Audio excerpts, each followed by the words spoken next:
Sir আসসালামু আলাইকুম, কেমন আছেন? ওয়ালাইকুম আসসালাম, ভালো আছি। আপনার শরীরে এখন কি অবস্থা স্যার? হ্যাঁ, মোটামুটি ভালোই আছি। ভালো আছেন নাকি? জি, ভালো আছি। স্যার আপনার নামটা যদি বলতেন আমাদের আমার দর্শকদের হচ্ছে সুবিধার্থে। মোহাম্মদ শাহাদত শেখ। আপনার বয়সটা স্যার? 34। আপনি পেশায় কি করেন স্যার? কৃষি ওষুধ কোম্পানি চাকরি করি।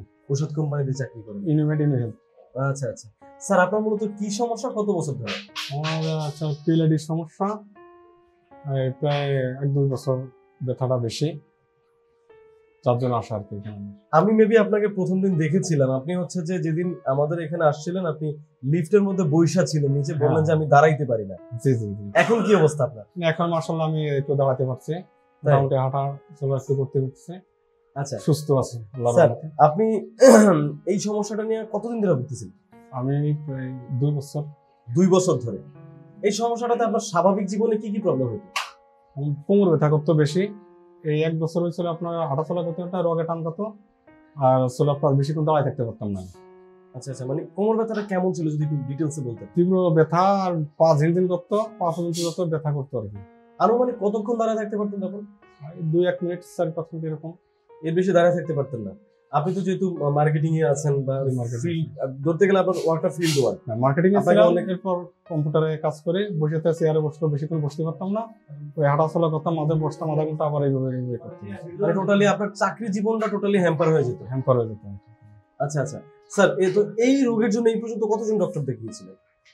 কি ডাক্তার দেখাচ্ছি প্রায় 8-10 জন। 8-10 জন ডাক্তার দেখিয়েছেন? সেই ডক্টররা কি বলছিল আপনারা? তারা বলছে 2-3 জন জায়গায় দেখাচ্ছে, অর্থোপেডিক সার্জন যারা, তারা বলছে কি যে আপনার অপারেশন করা লাগবে। অপারেশন করার লাগবে। অপারেশনের কথা যখন শুনলেন তখন আপনার আসলে কি ফিল হলো, মনে মনে কি ভাবছিলেন আপনি? সে সময় ভাবছি যে না, অপারেশন আমি যাবো না, আমি অন্য ওয়েই করছি। আমি চিন্তা করছি যে তখন ওই স্যারের আমি লোকেশন পাই অনেক আগেই, তবে আসবো আসবো বলে আমার আশা হয় নাই। পরে আমি চিন্তা করছি যে না, আমি এখানে যাবই। এবং আমি একটা সত্যি কথা কি, আমি স্বপ্নে দেখছি যে আমি এইখানে গেলে, আমি আল্লাহর কাছে আমি বলছি যে আল্লাহ, আমার কোথায় গেলে আমি সুস্থ হব, স্যার আমার আল্লাহ তুমি আমার একটু দেখা দাও পথটা। তখন আমি একদিন সামনে দেখছি যে আমি এইখানে গেলে আমি সুস্থ হয়ে যাবো আর কি। তখন আমার আর মনে না, তখন আমি এখানে চলে যাচ্ছি।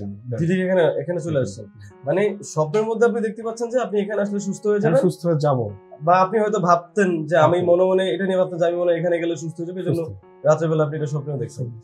যাক, তো এখানে আসার পরে কি হলো, স্যার কি বললো? স্যার দেখার পর বললো যে আচ্ছা ঠিক আছে, আপনি থাকেন, বা 10-12 দিন থাকলে আস্তে আস্তে, বা 1 মাস মতো থাকলে সুস্থ হয়ে যাবেন ইনশাআল্লাহ। আজকে আপনি কতদিন এখানে আছেন? এবং আমি 19 দিন। 19 দিন এখানে আছেন। এই 19 দিন কেমন চিকিৎসা পেয়েছেন এবং আপনার শারীরিক পরিবর্তনটা একটু বলেন আমাকে। 19 দিনে মাশাআল্লাহ মোটামুটি ভালোই হয়েছে। এখন মোটামুটি একটু সুস্থ, ভালোই হাঁটাচলা করতে পারতেছি মাশাআল্লাহ। আগে তো একটু হাঁটাচলা করলে আপনি হাঁটাচলা করতে পারতেন না, বসে পড়তেন। সেটা তো আমাদের একটু হেঁটে দেখাবেন, আমি তো দেখেছিলাম প্রথম দিন আপনি এসেছেন, আমাদের একটু ওখান থেকে হেঁটে এসে দেখাবেন কেমন লাগছে স্যার এখন? হ্যাঁ, এখন মাশাআল্লাহ ভালোই।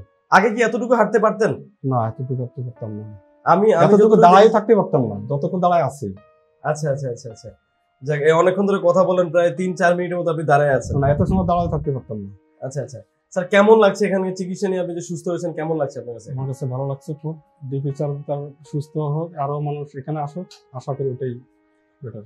আপনাকে যারা চিকিৎসা দিয়েছে, এখানকার যে নার্স, আমাদের এখানকার যে ডক্টর, আমাদের এখানে যে থেরাপিস্ট যে আপনাকে থেরাপি দিয়েছে, আমাদের ডক্টর মোহাম্মদ শফিউল্লাহ প্রধান স্যার, সবার ব্যবহার কেমন লেগেছে আপনার কাছে? ভালো। কেমন আচরণ করেছে তারা? না, তার ব্যবহার সব দিক থেকে ভালো। কারো কোনো ব্যবহারে কি কষ্ট পেয়েছেন স্যার? কষ্ট পাইনি, আমরা বন্ধুর মতো মেরে চলছি। যাক, শুনে খুব ভালো লাগলো স্যার। স্যার, আপনার মতো এরকম অনেক রোগী আছে যারা এই সমস্যাটাতে ভুগতেছেন, অনেক জায়গায় ডক্টর দেখাচ্ছেন, এবং যারা চাচ্ছেন যে বিনা অপারেশনে সুস্থ হতে, যেমন আপনি আজকে বিনা অপারেশনে, আপনাকে অপারেশন করতে বলা হয়েছিল, আপনি বিনা অপারেশনে একদম সুস্থভাবে দাঁড়িয়ে আছেন। এখানে আসলে 15 তারিখে, হ্যাঁ হ্যাঁ, 15 তারিখ গত, তার আগে যে মানে ছিল শুক্রবারকে, আমার এক হাপুনি মামি অপারেট পিএলআই দিচ্ছে, আমার একই কাহিনী। সে অপারেশনে সে টোটাল 8টাই পারে না, তখন অপারেশন করছে। তখন ওই ডাক্তার অপারেশন করছিল আপনার 2টায় শুক্রবারে। আমি বিকেল 4টার দিকে ওই নিউরো সার্জারি ডাক্তার আমি দেখাইছি। তখন আমার দেখার পর আমার বলছে যে আপনি একটু হাঁটো। তখন আমার এই গুড়মুড়ে এইভাবে হাঁটাইছে।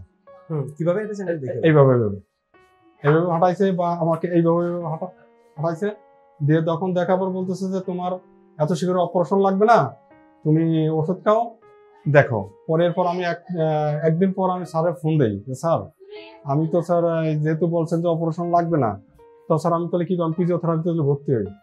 তখন বলছে হ্যাঁ তুমি ভর্তি হও। মানে ওনার কাছ থেকে আমি সাপোর্টটা পাইছি যে হ্যাঁ তুমি আরো ভর্তি হও। তারপর আপনি সরাসরি এখানে চলে আসলেন, তারপর স্যারকে সরাসরি দেখালেন। আজকে আপনি একদম বিনা অপারেশনে সুস্থ। স্যার আপনার মতো এরকম অনেক রোগী আছে, তাদেরকে আপনি আমাদের এই ডিপিআরসি সম্পর্কে কি বলতে চান? আমি চাই যে এখানে এসে সুস্থ হয়ে যাক, মানে আরো রোগী আসবে এবং আমিও দিব এখানে, যে ঠিকানা দিব যে আমার যান ডিপিএসসি হসপিটালে ভালো বা অপারেশন বিহীন, এখানে এসে আপনি সুস্থ হবেন। মানে আপনি এক কথা চাচ্ছেন যে আমার মতো যাতে কেউ এই রোগটা এই নিয়ে না রোগটা না ভোগে। ভোগে, আমি খুব ভোগান্তি। অসংখ্য ধন্যবাদ স্যার আপনাকে। আপনি সবসময় সুস্থ থাকেন, ভালো থাকেন, এই দোয়া করি। এবং আমাদের এই ডিপিআরসি এর জন্য দোয়া করবেন স্যার। ডক্টর মোহাম্মদ শফিউল্লাহ প্রধান স্যারের জন্য দোয়া করবেন, আমাদের জন্য দোয়া করবেন স্যার। আসসালামু আলাইকুম। আসসালামু আলাইকুম, ভালো থাকবেন স্যার। ডিপিআরস লিমিটেড, আস্থা, বিশ্বাস ও নির্ভরতায় অবিচল।